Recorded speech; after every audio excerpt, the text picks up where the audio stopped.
নমস্কার, দেখছেন নিউজ18 বাংলা। আমি অতনু রয়েছে আপনার সঙ্গে এবং এই মুহূর্তে সবচেয়ে বড় খবর, ভারতের দাবি আইসিসি ফিরিয়ে দিল, অর্থাৎ আইসিসিতে জোর ধাক্কা বিসিসিআই এর।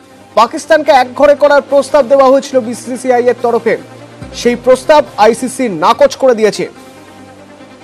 প্রদীপ্ত গোস্বামী প্রতিনিধি এই মুহূর্তে আমাদের সঙ্গে টেলিফোনে রয়েছেন। প্রদীপ্ত, আইসিসি কি বলছে, কেন তারা এই প্রস্তাব নাকচ করে দিচ্ছে?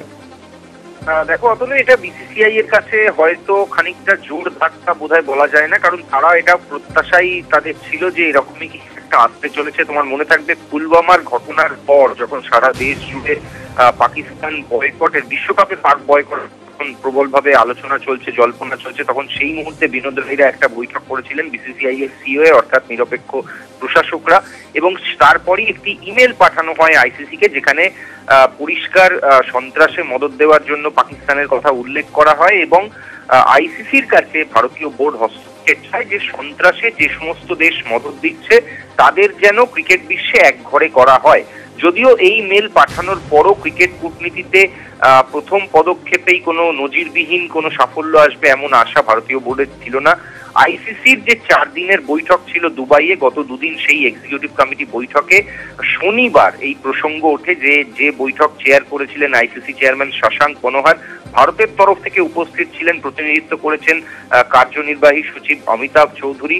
সেখানে ভারতীয় বোর্ড আইসিসিকে যে মেল পাঠিয়েছিল সেই প্রসঙ্গ ওঠে এবং সেখানে আইসিসির তরফ থেকে টিম হ্যারিসন ছিলেন, শশাঙ্ক মনোহর ছিলেন। তারা যেটা ভারতীয় বোর্ডকে জানান যে ভারত এবং পাকিস্তান দুজনেই আইসিসির পূর্ণাঙ্গ সদস্য, অর্থাৎ দুটো দেশেরই ভোটাধিকার আছে। সেখানে একটা দেশ যদি আরেকটা দেশের বিরুদ্ধে সন্ত্রাসের প্রসঙ্গে তাদের বিশ্বকাপে খেলা আটকাতে চায়, তাহলে সেটা আইসিসির পক্ষে কখনো আটকানো সম্ভব নয়। এটা সেই দেশের সরকারকে কোনো অবস্থান নিতে হবে এবং সেটা একমাত্র সেই সরকারেরই সেই সুযোগটা থাকে। আইসিসি ক্ষেত্রে কোনো পূর্ণাঙ্গ সদস্যের রিকোয়েস্টে অন্য কোনো পূর্ণাঙ্গ সদস্যকে বিশ্বকাপ বা এই ধরনের টুর্নামেন্ট থেকে বাইরে রাখতে পারে না।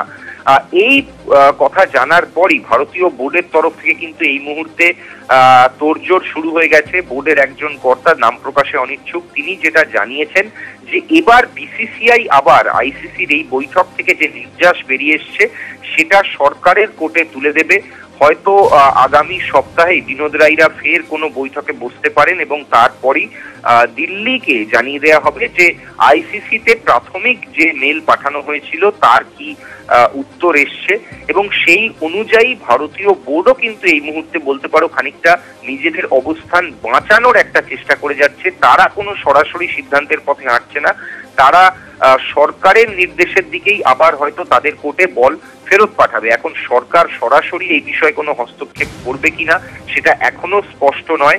আর দ্বিতীয় যে রাস্তাটা বিসিসিআই এর হাতে খোলা থাকছে অতনু, সেটা ক্রিকেটীয় ভাষায় ট্র্যাক টু ডিপ্লোমেসি, অর্থাৎ যেহেতু আইসিসিতে স্পন্সরদের ক্ষেত্রে, কর্পোরেটদের ক্ষেত্রে একটা বিরাট প্রভাব ভারতীয় বোর্ডের আছে, সেটাকে অন্য কোনো ভাবে কাজে লাগানো যায় কিনা দ্বিতীয় পর্যায়ে চাপ বাড়াতে, সেটাও ভারতীয় বোর্ড কিন্তু চিন্তা ভাবনা করছে। কারণ এপ্রিলে আইসিসির অ্যানুয়াল মিটিং হবে, যেখানে কিন্তু সব সদস্যরা কোনো মোশন এলে ভোটাভুটির সুযোগ পান। ধন্যবাদ প্রদীপ্ত।